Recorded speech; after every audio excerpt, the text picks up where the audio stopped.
Berbicara mengenai strategi dari para paslon, kita akan kembali membahasnya bersama dengan Pak Haru. Pak Haru, sejauh ini kalau kita lihat kan memang semakin gencar dilakukan upaya untuk bisa tetap muka misalkan, atau juga terjun langsung ke hati masyarakat begitu dengan menemui masyarakat langsung. Tapi sejauh ini Pak, kalau bicara mengenai strategi begitu, ini gencar dilakukan, tapi juga tidak sedikit dari beberapa daerah di Jawa Barat yang juga dirasa masih perlu perhatian ekstra ini dari BPD untuk bekerja lebih keras lagi. Daerah mana yang menurut BPD ini harus diperkuat begitu untuk di Jawa Barat? Kalau dari survei tampaknya daerah Pantura ya masih perlu perhatian ya. Okay. Makanya salah Pak Prabowo tanggal 6 April ya rencana ke Cirebon gitu untuk bertemu menyapa masyarakat di sana, mudah-mudahan di Pantura ya, di Pantura gitu. Tapi saya kira kalau hanya menggencarkan ke daerah yang anggaplah kita kurang di sana juga sulit ya. Jadi saya kira yang sudah menjadi basis kita perkuat terus. Kalau arahan Bang Sandi ya kita tebalkan lah katanya begitu. Yang sudah kuat begitu. Yang sudah kuatnya di Jawa Barat di mana ini? Ya mungkin di luar Cirebon aja sama Indramayu begitu. Itu kuat? Mudah-mudahan kuat. Di luar Pantura? Iya. Oke, baik. Nah, rencana tanggal 6 Pak Prabowo akan ke sana, tapi upaya lain mungkin dari para kader partai, kemudian juga relawan yang akan dilakukan di daerah Pantura seperti apa? Mengingat masyarakatnya juga cukup banyak begitu di sana, Pak. Ya, saya kira yang disampaikan Pak Prabowo di Sidoli kemarin ya, memotivasi partai politik, para ketua partai, kemudian kader partai begitu ya. Kemudian menemui tokoh-tokoh masyarakat di sana begitu. Jadi tidak hanya cukup oleh beliau sendiri, tapi juga butuh support dari relawan, dari jaringan, dari tokoh-tokoh partai, tokoh masyarakat. Saya kira itu yang nanti akan lebih banyak berinteraksi dengan masyarakat Pantura begitu. Kalau beliau sendiri kan waktunya terbatas, harus keluar Jawa juga kan, ke seluruh Indonesia begitu. Jadi yang akan melanjutkan sosialisasi dan meyakinkan konstituen adalah mereka, dan untuk itu di akhir-akhir ini sangat penting posisi mereka totalitas begitu. Jadi kalau mereka sudah posisinya totalitas, nggak ada Pak Prabowo, nggak ada Pak Sandi juga sosialisasi jalan terus, itu yang kami harapkan di BPP begitu. Oke, baik. Ini bicara mengenai daerah-daerah ya Pak Dedi, yang kuat untuk kubu 02 maupun juga kuat di kubu 01. Anda sendiri melihat Jawa Barat ini selalu disinggung sebagai lumbung suara begitu. Betul. Menjadi perhatian nasional Jawa Barat ini. Seperti apa Pak Dedi? Pemilih di Jawa Barat itu kan salah satu pemilih terbesar pemilihnya. Artinya mau tidak mau bisa juga dijadikan indikasi bahwa kemenangan nasional itu dimulai dari Jawa Barat, baru ke Jawa yang lain, barulah sisanya yang provinsi-provinsi yang lain. Memang secara strategi komunikasi politik, kalau secara teori mestinya kelompok-kelompok yang sudah kuat di musuh seharusnya tidak perlu didatangi. Tapi saya tidak lihat bahwa ternyata Pak Prabowo ini kan berbeda, ada anomali 2019 ini. Dia justru mau menguatkan basis-basis yang belum menjadi miliknya 02. Salah satu Jawa Tengah misalnya. Kalau di Jawa Barat mungkin tadi di BPN pindah ke Jawa Tengah. Ya, misalnya di Pantura menjadi basis yang harus dikuatkan. Menurut saya itu ide bagus juga gitu. Baik, kita akan satu penelpon yang sudah bergabung. Selamat pagi. Pak Andi di Arsyamanik. Iya, waalaikumsalam. Silakan Pak Andi. Ya, kalau saya mengamati dan menyaksikan selama ini strategi kampanye yang dilakukan oleh tim Prabowo Sandi itu sebenarnya sudah bagus sekali. Ya.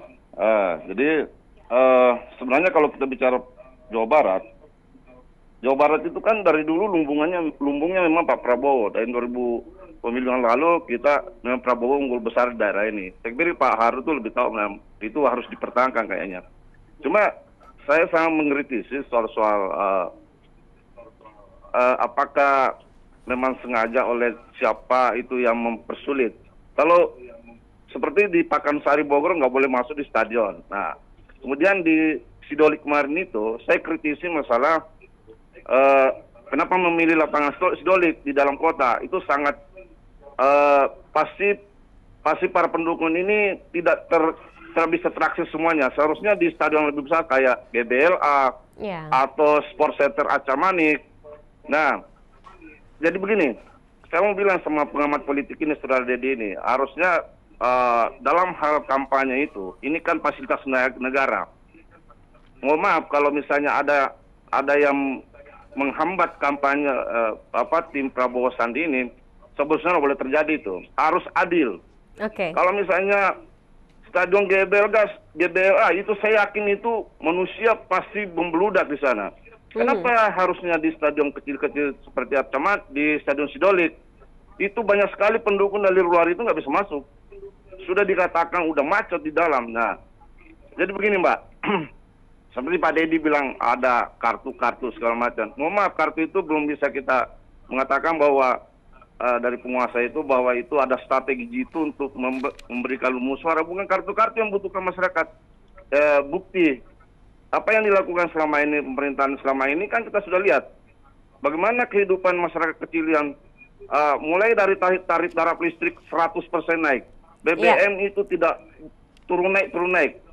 Oke. Pemerintahan yang bagus itu harus mengendalikan, bukan BBM turun naik. Kalau BBM turun naik itu namanya ekonomi liberal. Iya. Itu nggak benar itu. Nah, kemudian pemerintah mengatakan bahwa loh yang saya turunkan kan yang saya naikkan kan BBM non subsidi. Betul BBM non subsidi, tapi Anda bisa menyaksikan di SPBU di Kota Bandung dan Jawa Barat itu tidak ada premium, Pak. Pak Andi, terima kasih. Apa strategi benar nggak itu? Iya, betul. Baik, terima kasih. Pak Andi di Arsyamarik sudah bergabung. Ini menjadi masukan dari kritisi ke depannya begitu ya. Mungkin Pak Andi kita lanjutkan kembali bicara mengenai Jawa Barat yang sering disebut sebagai lumbung suara. Ya, tadi seperti yang saya sampaikan tadi, memang ini adalah pertaruhan besarnya ada di Jawa Barat, baru di tempat lain. Makanya kemudian kedua kubu ini berlomba-lomba bagaimana caranya untuk memenangi Jawa Barat. Nah, melanjutkan tadi yang saya katakan anomalinya BPN itu adalah kalau secara teori mana yang sudah kuat di musuh seharusnya tidak perlu ke sana. Kenapa? Ya mungkin kita akan buang-buang energi. Tapi ternyata di 02 di 2019 ini kan ada anomali di mana perintah Pak Prabowo sendiri adalah justru kita totalitas di basis musuh. Jawa Tengah itu sudah diketahui basis 01 di 2014 misalnya, termasuk gubernurnya juga 01. Tapi kemudian justru BPN malah fokus ke sana, termasuk di Jawa Barat juga. Untuk itu harus ada kehati-hatian. Saya katakan mungkin ini langkah yang baik. Kenapa? Karena kita bisa paling tidak bisa membiaskan suara yang sudah solid ke 01 tadi, kemudian kita dapat ceruknya. Tetapi yang jadi persoalan adalah kalau kemudian kita terlalu fokus ke sana, suara basis kita sendiri kita abaikan, ini juga justru tidak bagus. Artinya harus dijaga juga basis yang sudah menjadi basis kita. Oke, baik. Pak Haru, mungkin apa yang ingin disampaikan untuk masyarakat, terutama para pemilih nanti, karena ini tinggal 16 hari lagi dari BPD, apa yang ingin disampaikan? Ya, pertama saya kira untuk warga Jawa Barat ya, Pak Prabowo kan sudah pesankan, tolong bantu saya katanya begitu, agar menangkan Jawa Barat di 80%. Jadi 85%, kalau tahun lalu 60%, beberapa tahun lalu 60%, jadi ini kayaknya pesan 85 saya kedengaran juga nyampe di Pak Prabowo sebenarnya. 60% Bapak belum dilantik sebenarnya. Kalau Bapak pengen dilantik, Jawa Baratnya harus menang telak. Makanya beliau sampaikan 85%. 85%. Dan beliau mungkin karena aktif di IPSI begitu ya, makanya pertahanan terbaik itu adalah menyerang. Mengapa BPN pindah ke Jawa Tengah begitu ya? Mengapa justru daerah-daerah yang dianggap bukan basis itu yang justru dioptimalkan ke sana begitu. Tapi tentu saja beliau juga sangat paham, makanya menyampaikan ke Jawa Barat agar tolong dijaga Jawa Barat agar menang telak begitu. Saya kira ya karena yang kita hadapi sekarang kan incumbent, bukan sama-sama penantang. Mungkin kalau sama-sama penantang ya kayak 2014 strateginya, mungkin tebalkan daerah yang basis gitu ya, biarkan yang bukan basis. Tapi kondisinya berbeda ketika karena sekarang melawan incumbent ya saya kira harus totalitas ditambah lebih agresif begitu. Oke, baik. Pak Deddy, singkat saja mungkin apa yang disampaikan untuk kubu 01 dan juga kubu 02? Baik, saran saya sederhana saja. Replikasi dalam strategi komunikasi politik itu tidak haram, sehingga mana-mana yang baik yang sudah ada di kubu 01, ada baiknya 02 juga harus tidak perlu gengsi untuk mereplikasi. Salah satunya adalah bagaimana bisa menyentuh kalangan-kalangan kelas menengah ke bawah, karena faktanya kelas itulah yang sekarang masih minim di 02. Sementara untuk 01 mungkin saya pikir hal-hal idealis harus perlu dikembangkan lah. Artinya jangan terlalu pragmatis, artinya hanya persoalan untung mendapatkan suara, tapi juga harus program-program yang rasional dan bermanfaat juga harus dikuatkan supaya politik kita lebih bermartabat, kira-kira itu. Oke, baik. Dan seperti yang disampaikan tadi bahwa ini tinggal menghitung hari, hanya sekitar 16 hari lagi, kita nantikan seperti apa mungkin langkah strategi baik itu untuk pasangan kubu 01 dan juga kubu 02 untuk perebut suara. Dan seperti yang disampaikan tadi, memang Jawa Barat ini beberapa tahun lalu dikuasai oleh kubu 02 begitu ya ketika itu. Tapi kita lihat apakah nantinya juga akan sama kondisinya dengan Pilpres tahun ini. Terima kasih banyak untuk Pak Haru Swandaro selaku perwakilan dari PBD Jabar dan juga Pak Deddy Kurnia Syah. Beliau adalah pengamat politik yang sudah berbincang di Ayus Jabar pada pagi hari ini. Dan selepas jeda kami masih akan kembali dengan sejumlah informasi tetap di Ayus Jabar. Kami akan segera kembali.